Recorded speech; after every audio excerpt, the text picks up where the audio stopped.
On va faire 2 démonstrations aujourd'hui pour être certain que tout le monde suive bien la matière pour l'électricité statique. La première, c'est une illustration d'un atome. Donc, on peut voir au milieu, on a le noyau qui est composé de protons. Ça, c'est la charge positive. Donc, il est ici. À côté, en vert, on a les neutrons. Eux autres n'ont pas de charge. Donc, c'est pour ça que les billes à l'intérieur n'ont pas de signe qui est indiqué. Autour vont graviter les électrons et lorsqu'on parle des phénomènes électriques, c'est uniquement les électrons qui vont se déplacer pour aller faire là, les échanges. Puis aussi dans l'électricité dynamique, ça c'est ce qu'on va voir plus tard.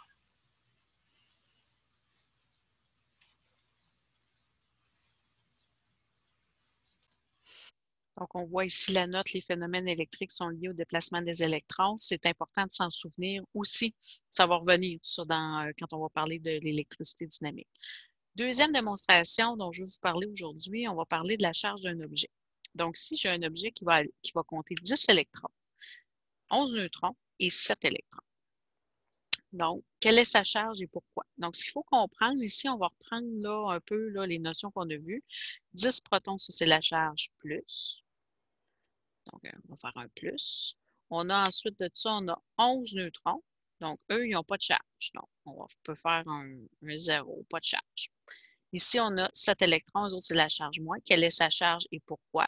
Donc, au total, si je fais mon bilan, je ne compte pas les neutrons. Je n'ai pas besoin de cette donnée-là. J'ai plus de protons que d'électrons, donc ça charge. La réponse, c'est que l'objet va être de charge positive. Donc, ça, c'est important de comprendre ce bout-là.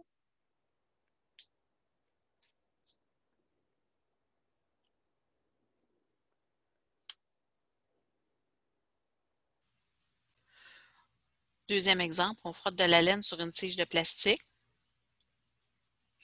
La tige de plastique arrache les électrons de la laine. Donc là, on y va par frottement. Donc ça, c'est la façon d'électriser la matière. On en a parlé dans la présentation plus tôt cette semaine. Quelle est la charge de chacun des objets? Donc ça va être quand j'ai terminé le frottement. Vont-ils s'attirer et se repousser? Donc la laine, qu'est-ce qui va arriver? Elle a la tendance à donner ses électrons à la tige de plastique. Donc la laine va devenir positive, qui donne ses électrons, puis la tige de plastique va devenir négative. Donc, quelle est la charge de chacun des objets? Bien, la laine va être plus, puis la tige de plastique va être négative. Vont-ils s'attirer ou se repousser? Donc, comme ils sont de signe contraire, ça va être attiré.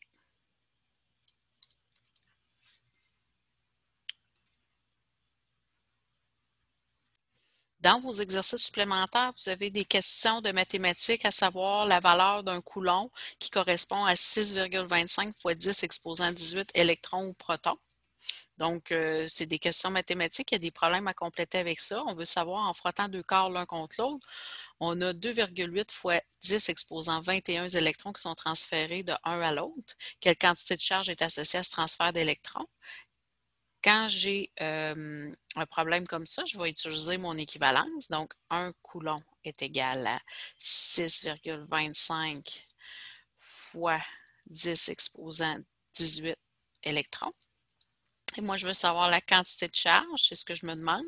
Donc, combien de coulombs vont être égales? Et là, j'ai ma valeur ici à 2,8 fois 10 exposant 21 électrons. Là, je vais aller faire le produit croisé parce que j'ai des proportions. Donc, j'ai ça fois ça divisé par ça. Donc, au final, ça va être 2,8 fois 10 exposant 21 divisé par 6,25 fois 10 exposant 18.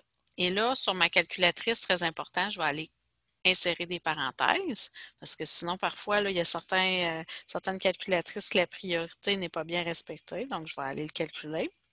2,8 fois 10 exposant 21. Moi, ma calculatrice, l'exposant, c'est le petit chapeau. Ça peut être aussi la touche X avec un exposant Y, mais ce n'est pas la touche E ni la touche EXP. Il faut faire attention parce que ça, c'est dans la fonction exponentielle.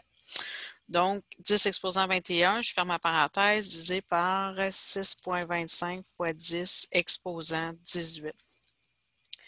Et là, j'obtiens un total de 448 coulombs. Donc, ça, c'est pour trouver un nombre de charges quand j'ai un nombre d'électrons. On a un autre problème ici où je dois trouver le nombre d'électrons. C'est la même chose, sauf que je vais faire un petit peu là, le calcul de façon inverse. Lors d'une décharge électrique, un corps reçoit 0,55 coulombs. Donc là, ici, j'ai mon nombre de charges. Quelle quantité d'électrons correspond à cette charge? Donc, un coulomb va donner 6,25 fois 10 exposant 18 électrons. Moi, j'ai une valeur de 0,55 coulombs et je veux savoir quel nombre d'électrons je vais obtenir. Donc ici, je vais encore avec le produit croisé, 0,55 fois, là ici, je vais le mettre entre parenthèses, 6,25 fois 10 exposant 18, puis là, divisé par 1, je ne suis pas nécessairement obligé de le faire. Donc, je vais aller écrire ici. Donc, 0,55, ça, c'est des coulombs, fois, ouvre ma parenthèse, 6,25 fois 10 exposant 18 électrons. Et là, en le calculant, je vais arriver à un nombre d'électrons. J'oublie pas ma parenthèse lorsque je le fais sur la calculatrice et j'oublie pas d'utiliser la bonne touche exposant calculatrice en degrés. Donc, j'obtiens 3, j'arrondis à 2 décimales, 44 fois 10 exposant 18 électrons. Donc, ça, c'est ma réponse. Et ça, il y a des numéros qui ressemblent à ça dans les exercices supplémentaires. Si vous êtes rendu là, donc vous vous fiez là, à ce que je viens de vous expliquer.